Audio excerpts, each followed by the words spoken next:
Hi guys, welcome to Videography. This is part 1 of my lecture on cinematography basics.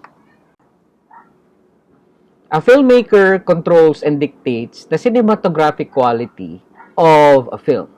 Not only what is put inside the frame, but also how various elements will be arranged and filmed within that frame. Cinematographic qualities involve three factors: a shot's photographic aspects meaning how the image is presented, its colors, how focused or not it is, how bright or dark, and several other considerations that will be discussed in this lecture. Uh, Framing, meaning how the images are framed, what types of shots, movements, and transitions to use, and its duration. Duration meaning how long is the shot going to be. It can be a second or a 10-second image or even less than a second. Or it can be a minute or more. So depending on the choice of the director and the filmmakers. Now, a filmmaker has the liberty to dictate a film's tonalities, speed, manipulation, and perspective transformation. Okay, that's for the photographic image.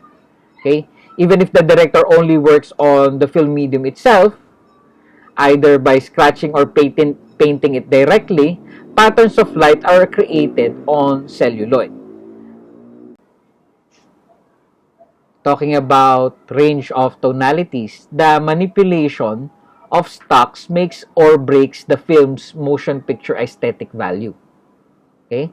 A film's sense of visual artistry, among other things, depend on the stocks that will be used. Although we now use digital, we still rely on film stock as a standard to establish how we want the audience to see our visuals. A fast film stock is very sensitive to light. It gives out an image that is richer in contrast. Now, a slower one, on the other hand, would have less contrast. Most black and white films must have a fine balance of white and black and gray. Okay? So, how do you want the colors to be? How light or dark the images are depends on the range of tonalities. Do we want vivid colors, a bit neutral or sepia, or black and white? Now, considering tonalities of image is very important in any video project that you are going to do. Now, an image's range of tonalities is mainly affected by the image's exposure to during the actual shoot. Okay? A filmmaker controls how much light would pass through his or her camera lens. Now, take note, images with correct exposure can still be either overexposed or underexposed. Now, correct exposure is not an absolute. Even when you are rendering or during the time that you're rendering from an editing application, okay, very vivid and very well lit scene, for example, can be rendered as dark. So you have to be very careful and you have to adjust the exposure depending on how it is going to be rendered. Now let's talk about speed of motion. Now, a scene's speed of motion depends on the interaction between the rate at which the film was shot and the projection rate. Both are calculated in FPS or frames per second. Now, the standard rate ever since the advent of sound cinema is 24 frames per second. 35mm cameras today although offer filmmakers from 8 to 64, even more frames per second. Silent films in the 20s, for example, are shot at 16 to 20 frames per second. Okay? Now, if they are played in a projector doing 24 frames per second, okay, they will appear sped up. Okay? The rate of which the image was shot should be the same as the projection rate so that it can have normal motion of movement. But nowadays, they are also manipulated. Slow motion effect is used to suggest that something is taking place in a dream world, for example, or even for emphasis. Okay? Now, playing with speed can also enhance excitement and supernatural suddenness, like the flash of movement by a vampire or a ninja. Now, we also manipulate speed of motion when doing time-lapse cinematography. This needs at least 1 frame per minute. Okay? We also have high-speed cinematography. This must be done using hundreds of frames or even thousands of frames per minute. Now, most cameras can be used for time-lapse shots and high-speed shots. But of course, the more detailed you want the shots to be during the slow motion and time-lapse shots and even high-speed cinematography shots, this requires specialized cameras. Okay? Now, I want you to watch the sample video that I'm going to post below this document. It's a very interesting play on speed of motion. The film was, or the clip was derived from V for Vendetta, a very interesting movie. Now let's talk about framing. A framing's function is contextualized by the film's narrative itself. Now, a camera's distance from a subject can establish or re-emphasize locations and positionings of the character. Now, for example, a character can look strong or weak depending on how you frame him or her in every shot. The ratio of frame width to frame height is called aspect ratio. From early sound Hollywood to the 50s, 1.33 to 1 is the so-called Academy ratio. Now, in the film Napoleon, Abel Gance, the cinematographer, used triptychs, okay, to pull off a panoramic view of one immense scene. Okay? In the image here, the film from 3 cameras were joined together to create a panoramic view shot. Okay? So, it is done, of course, in editing or in post-processing. Framing can isolate and attract attention to an object that is important to the narrative. Now, framing can cue us to see shots and also characters within them in a very subjective way.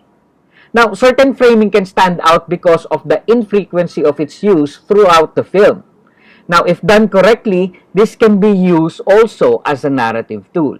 For example, in James Bond movies where the frame is converted into a scope of a gun during an opening scene, it becomes very effective to portray that this film is about a very interesting or a very cool secret agent. So, in a way, framing can also be manipulated within the film itself to emphasize certain scenes. Now, the most common format in North America is 1.85 is to 1. Okay. 1.66 is to 1, on the other hand, is more commonly used in Europe. Sometimes, the films also use 1.75 is to 1. Now, 2.35 is to 1 is standardized for the cinematographic or anamorphic process. Okay? The anamorphic process means a special lens squeezed in the image horizontally either during printing or filming itself. Now, these are examples of the aspect ratio and their respective frame sizes. Okay? You have 1.33 is to 1. Apologies, those are not commas, those are points. 1.66 is to 1. 1.77 is to 1. 1.85 is to 1. 2.35 and 2.55. So, for CinemaScope and CinemaScope Original, respectively. Now, 1.77 is to 1 can also be represented as 16 inches to 9 inches ratio. An image with a resolution of 1920 to 1080 has the aspect ratio of 16 by 9 as well. An image with the resolution of 1280 by 1024 height and width has an aspect ratio of 5:4. Now again, these are specific films that uses different kinds of aspect ratio. So for Public Enemy, they use 1.17 is to 1. For The Rules of the Game, this was shot in the Academy ratio, so 1.33 is to 1. Now, me, you, and everyone we know uses the common North American ratio that we have today. That's 1.85 is to 1. Okay? So, on chamber, the Ville uses 1.66, mostly used in Europe. And Last Tango in Paris, for example, uses 1.75 is to 1. Now, for anamorphic shots, okay, 2.35 is to 1 for cinema quality shots. Okay? And 2.2 is to 1 for 70 millimeter shots for Ghostbusters. So these are examples of films that uses certain aspect ratios. Now let's talk about framing. Widescreen cinema is often associated with epics. Okay? But gradually, filmmakers realize that it can be served or it can serve different purposes as well. Okay? It can multiply points of interest. Okay? It lends a frame more subjective or more depth. Now, a space outside the frame will have to be considered also. That space is called the off-screen space. Off-screen space can sometimes lend to surprising effects for films. Now, for example, the character sometimes gestures or look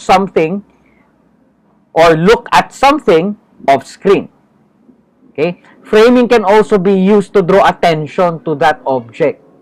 Now, you can enjoy the formal play presented by unusual angles or familiar objects, for example.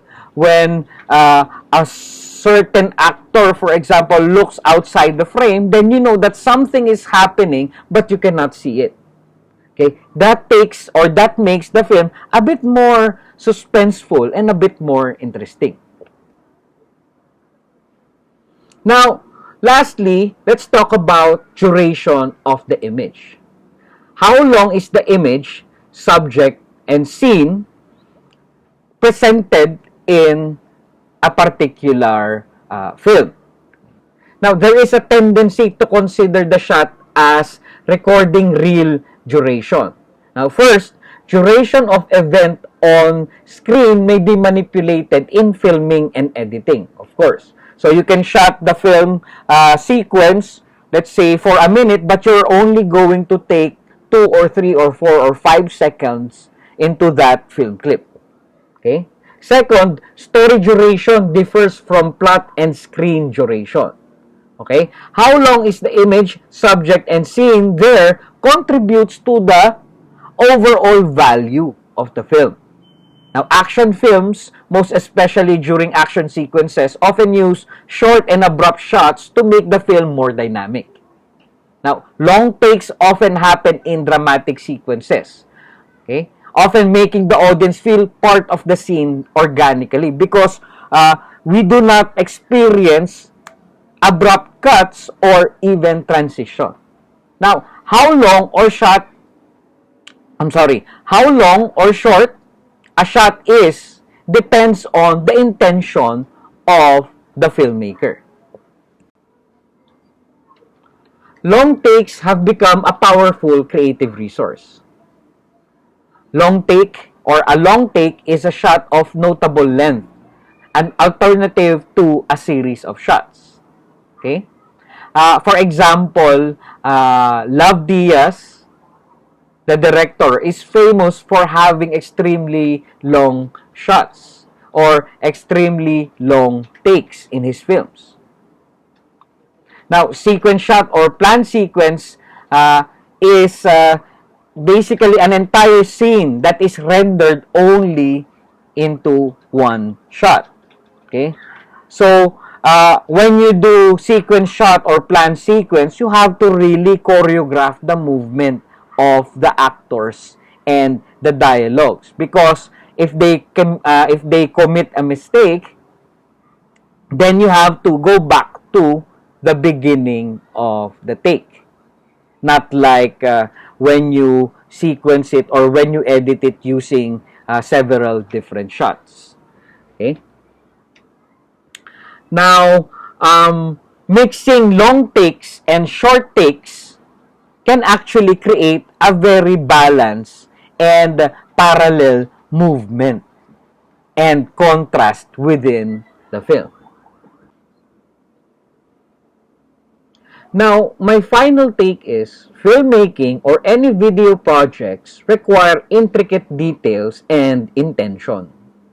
It takes cooperation, coordination, collaboration, and artistry to make a video project successful. Now, that ends my lecture for today. Thank you very much, and I hope you learned something in this short lecture. Make sure that you watch my next lecture video on part 2 of cinematography basics. Take care, and thank you for watching.